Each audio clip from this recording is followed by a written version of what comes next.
জয় কৃষ্ণকালী মায়ের জয়।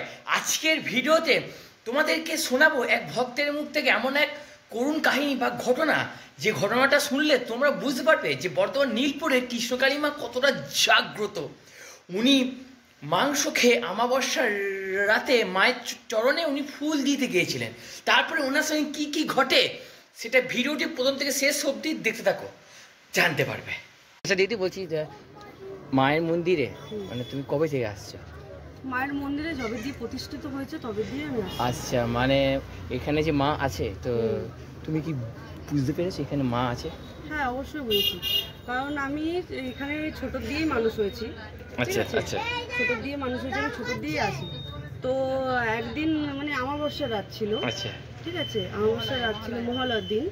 হ্যাঁ, এবার যেহেতু আমি আগের দিন চিকেন খেয়েছিলাম, সেই চিকেনের জামা কাপড় পরে আমি মাকে ফুল দিতে গেছিলাম ভোরবেলা। আমি ভেবেছিলাম ওটা ভোরবেলা ছিল, কিন্তু বাজে তখন ঘড়িতে প্রায় 2:30-3টে নাগাদ বাজবে। এবার আমি যখন যাচ্ছি, এবার আমি তো দেখিনি যে কটা বাজে। আমি স্বাভাবিক আমি ফুল দিতে গেছি, কি মানে মায়ের রূপটা দেখেছি, যে পেছনের চুল পুরো সামনে চলে এসেছে। পিছনের চুল সামনে চলে এসেছে। আচ্ছা, তখন কি মায়ের মন্দির কি এখন যেমন প্রতিষ্ঠা করা আছে তখন কি এইভাবে ছিল না অন্য কিরকম ভাবে ছিল তখন মন্দিরটা? হ্যাঁ ছিল, মা তখন মাটির ছিল। আচ্ছা, মাটির ঘরের মধ্যে ছিল।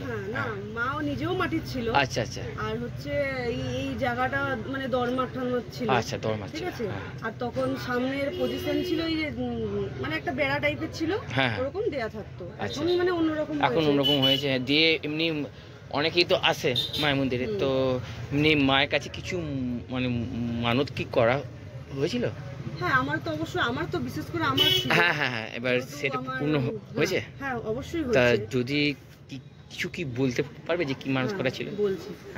আমার মেয়ে যখন পেটে ছিল, ঠিক আছে, আমার মেয়ে পেটে থাকাকালীনই মানে আমার সমস্যা হতো, এবার সেটা আমরা বুঝতে পারিনি। ঠিক আছে, হওয়ার পর ওর পাটা মানে বাঁদিকের পাটা একটু অন্যরকম হয়েছে, মানে হ্যাঁ, এই জন্য ব্যাপারটা বুঝতে পারিনি। হাঁটা চলার খুব অসুবিধা ছিল, এই হসপিটালে সব দেখানো হয়েছে। তারপরে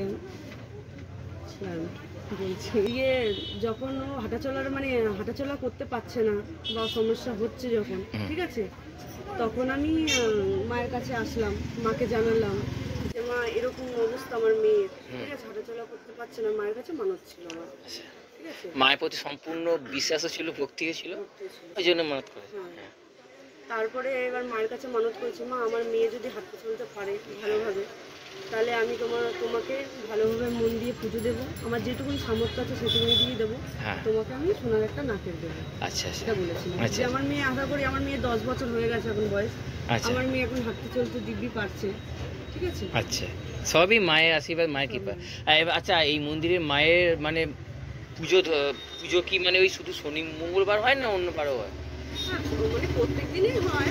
মানে প্রতিদিন মানে ওই সকালবেলাতে কখন হয়?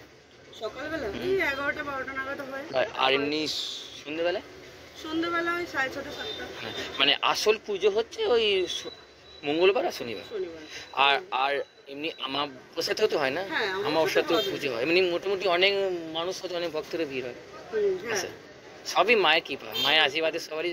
আমার যেটা মনে হয় যে মায়ের প্রতি যদি বিশ্বাস থাকে, ভক্তি থাকে, তবেই মা সাড়া দেয়। ঠিক আছে, সবাই আসছে। হ্যাঁ, অবশ্যই, হ্যাঁ, মনে ভক্তি থাকলে মা আসে। ধন্যবাদ। এই ছিল আজকের ভিডিও। এই ভিডিওটি তোমাদের কেমন লেগেছে কমেন্ট সেকশনে জানাও, আর কমেন্ট বক্সে কমেন্ট করে জয় কৃষ্ণকালী মায়ের জয়। তো বন্ধুরা, টাটা।